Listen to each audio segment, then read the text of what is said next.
Selamat siang. Saya akan membacakan ringkasan teori kepemimpinan. Yang pertama, leadership adalah is the ability to influence a group toward the activism of a vision or set of goals, atau kemampuan pribadi untuk mempengaruhi grup atau komunitas untuk menuju suatu pencapaian berdasarkan visi tujuan yang sudah ditentukan. Yang kedua, trait theories of leadership, suatu kepemimpinan yang berdasarkan trait personality, kepribadian yang konsisten. Ada 5 macam kepribadian dalam manusia.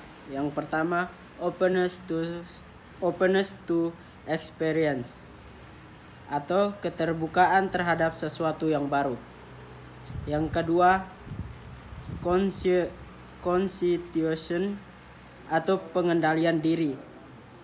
Yang ketiga, extraversion atau orang yang bersemangat.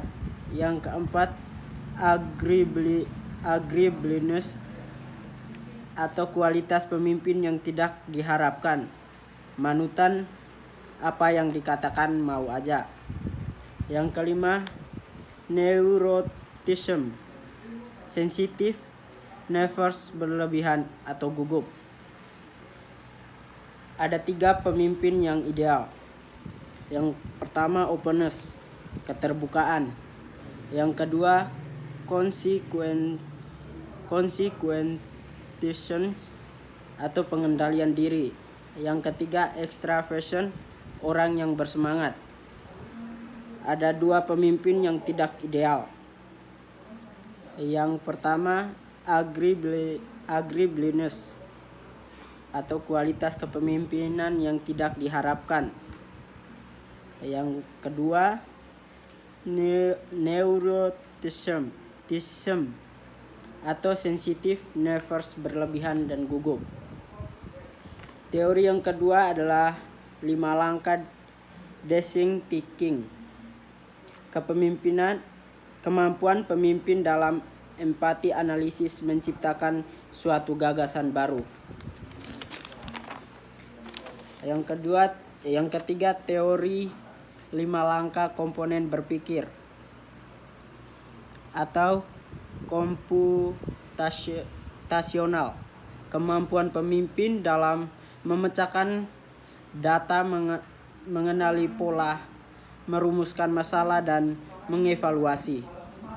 Yang keempat, teori 4 langkah analisis wawancara kemampuan pemimpin, fokus dalam masalah, mengidentifikasi hambatan masalah, mempertimbangkan apakah masalah tersebut harus diselesaikan atau tidak,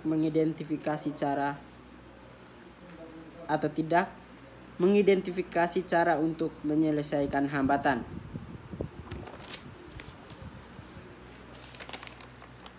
Penjelasan kepemimpinan Yesus. Dalam Injil Markus bab 9 ayat 2-3.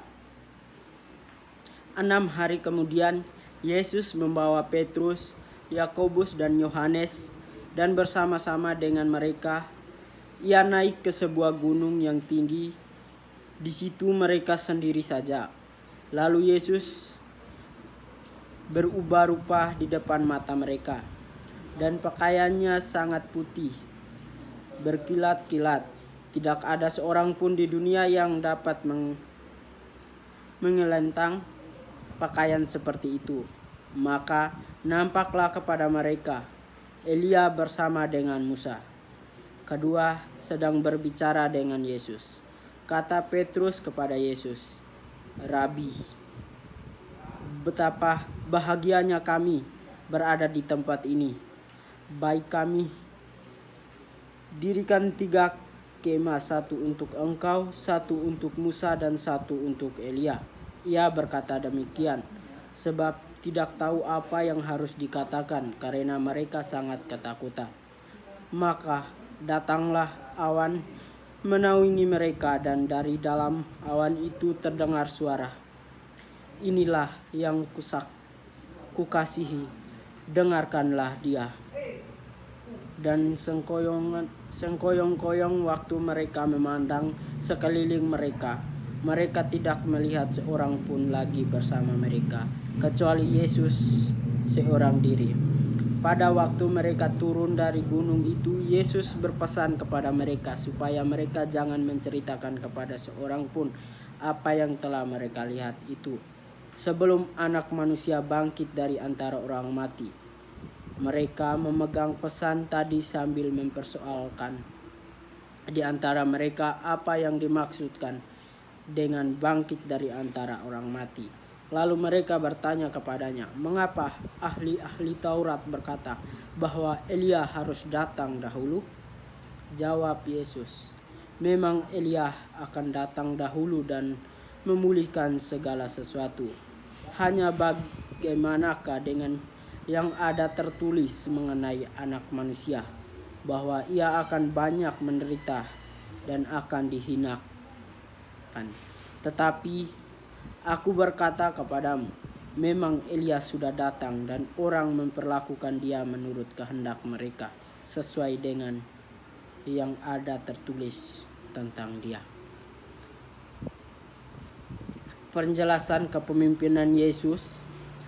Yesus rela mati demi menebus dosa-dosa manusia.